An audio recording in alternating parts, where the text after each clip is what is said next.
We all become very cognizant of Jack and his story. And when Alibaba went public with the largest IPO in history, we knew a lot of more about him. So I want to talk about his personal story. I want to talk about how many times he tried and failed and what kept him going. I want to talk about where he is today and how he got here. I begin with this question. Talk, Jack, why are you back at Davos? It's been a long break for 7 years, I think. My last trip here was in years 2008, but I was coming for the year 2001 for a young global leader for tomorrow. And I think I remember I never heard about Davos when I came, but when I came into Switzerland, so many young people demonstrated. It was just a horrible scene, and I asked them, what are, what are they doing? They said, anti-globalization. And I said, why? Globalization is a great thing. Why people don't like it? And then we came all the way for 2 hours here. There's a machine gun, there's a people checking us. Oh God, is this a film or is a prison? What is that? But when I joined the forum as the young global leader, I was thrilled by so many ideas. For the first 3 to 4 years, I learned what the globalization mean, what the cooperative citizenship mean, what the social responsibility mean. All these new ideas, and I saw so many great leaders talking about leadership, and I benefit a lot. In the years 2008 and 9, when the financial crisis came, I thought it's better to go back to work because we can never win the war by talking. So go back, spend 7 years. Now I came back. I think it's time to do something in return. I learned so much 12 years ago. So why should I not be talking to the young global leader of today, sharing with them how we gone through? So that's where anything. Let's start with where you are today. Just how big is Alibaba? How many people come every day? How many people come in a week? How fast is this growing? Yes, we have over 100 million buyers visiting our site, shop on our site every day. And we created 100 million every day. We created 14 million jobs for China's directly and indirectly.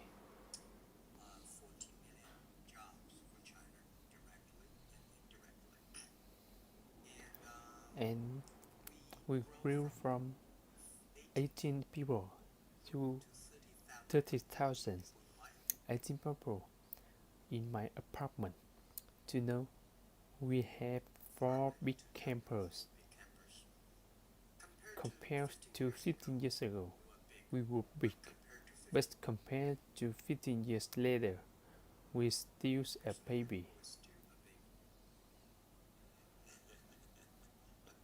How big will you be 15 years from now? I think 15 years ago, I told my team that 15 years in the past 15 years we grew from nothing to this size.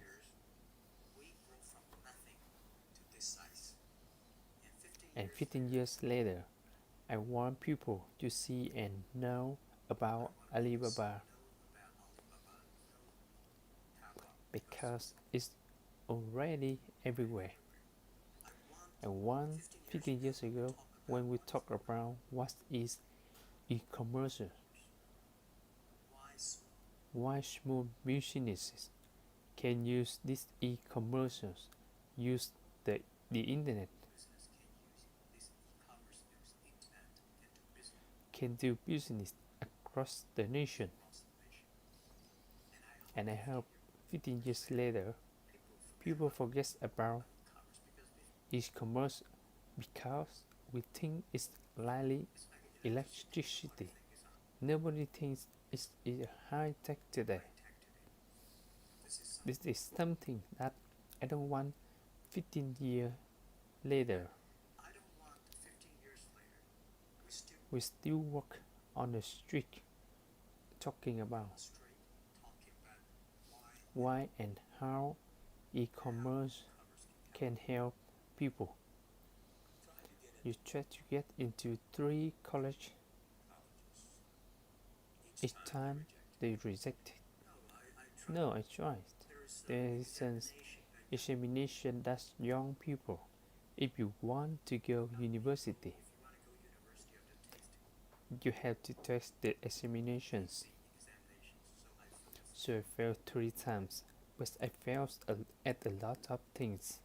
I failed for funny things. I failed a key primary school test 2 times, and I failed 3 times for the middle schools. And never believe in Hangzhou, my city. There's only one middle school that lasts only 1 year. It will change from primary school to middle school. Our graduates of our school. No middle school accept us because we're too bad. It would become a middle school. What effect did it have thought being rejected? Well, I think we have to get used to it. We're not that good. Even today, we still have a lot of people reject us, I think. When I graduated from universities and before,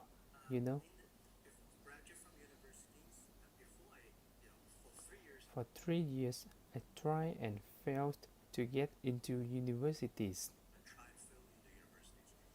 So I applied to jobs for 30 times, got rejected. I went for police. They say no, you're not good. I went to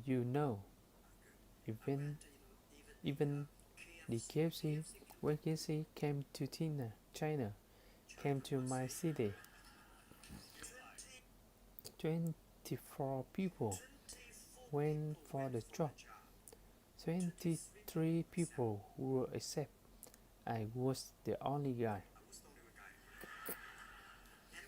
And we went for police. 5 people, 4 of them accepted. I was only guy that never received it. So, to me, being turned down, rejected. Oh, by the way, I told you that's when I applied for Harvard. for 10 times rejected. I know I would be rejected. They sorry now. 10 times. You rose them and said, I'd like to come to Harvard. Yes. And then I told myself someday I should go teach there one day.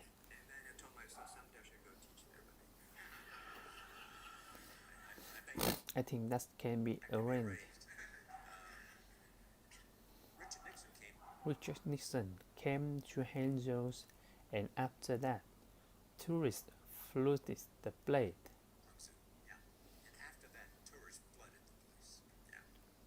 And that's how you learn English. Yeah, I really like the. I don't know why at 12, 13 years old.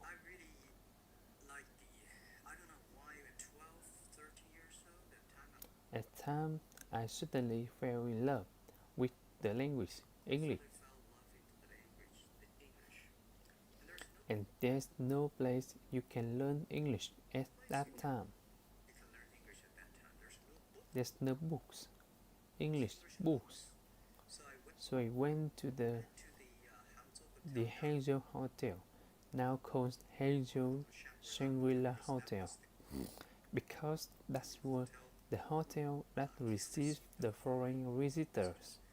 So every morning for 9 years, I showed them around as a free guide, and they taught me English. And I think that trains me. Today, I'm 100% made in China. I never got one day training outside of China.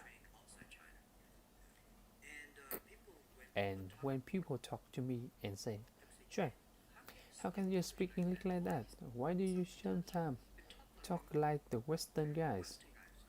I think that's what the 9 years these Western tourists opened my mind. Because everything they told me was so different from the things I learned from the school and from my parents. So now I have a habit. Whatever I see, whatever I read, I use my mind. Think about doing business. Is that how my youth became Jack Ma? Actually, Joyce, the name was given by a lady in tennis. She is tourist. She came here and she said, came to Hangzhou. We became pen friends. My youth is so difficult to pronounce. So she said, do you have an English name? I said, no. Can you give me an English name? She said, okay. She says, my father's called Jack. My husband called Jack. What do you think about Jack? I said, good. So I've been using that for many years.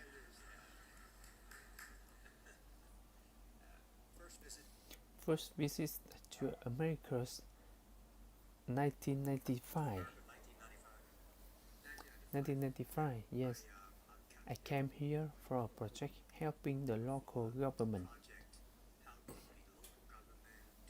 to build a highway. And you try the internet. I tried the internet in Seattle. And in the building called the US Bank. I don't know whether US Bank is still there or not, but it's a building.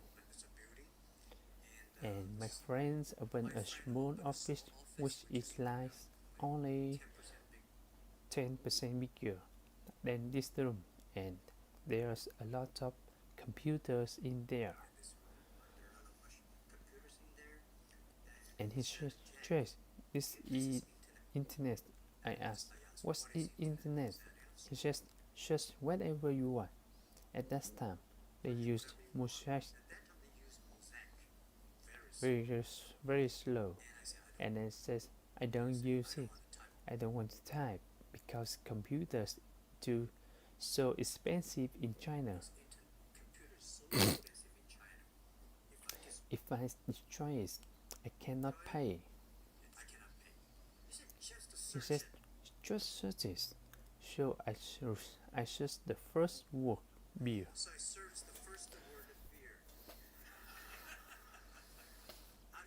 I don't know why, because it's easy to spell. And I says, beers from Germany, beers from the USA, beers from Japan, but there's no beer from China. And I say, okay, type the second word, China, no data, nothing, nothing. 1995, 1995, no data about China.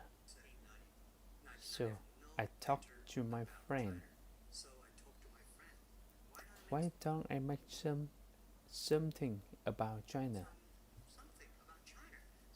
So we made a small, very ugly looking page called China.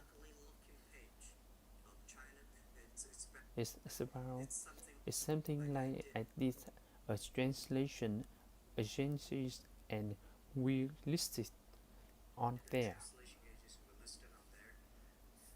It was so shocking. We launched at 9:40 in the morning. 12:30 I got a phone call from my friend who said, Jack, you know you got 5 emails. I says, what is email? And he says, these are the things. He said, people are so excited. Where are you? This is the first time I see a Chinese website on that. How can we? When can we do something together? So I think this is something interesting, so we should do it. Why this you call it Alibaba? Alibaba? Well, when I started, I think internet is global. We should have a global name and a name that is interesting.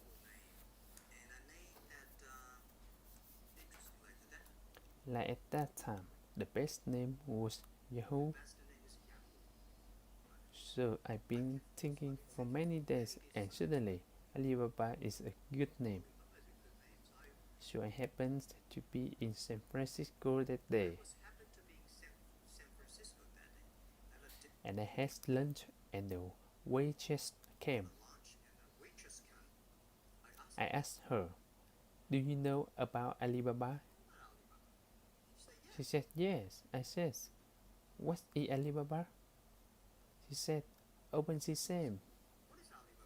Sesame. Good. So I ran down the street and asked 10, 20 people. They know about Alibaba and the 40 Thieves and Open Sesame. And I think this is a good name. And it starts with A. Whatever you talk about, Alibaba's always on top.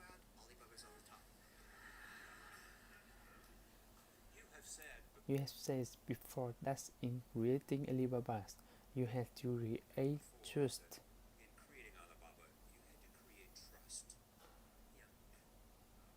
Because people in China, we used to face. How did you create trust? I think because we started out doing business on the internet.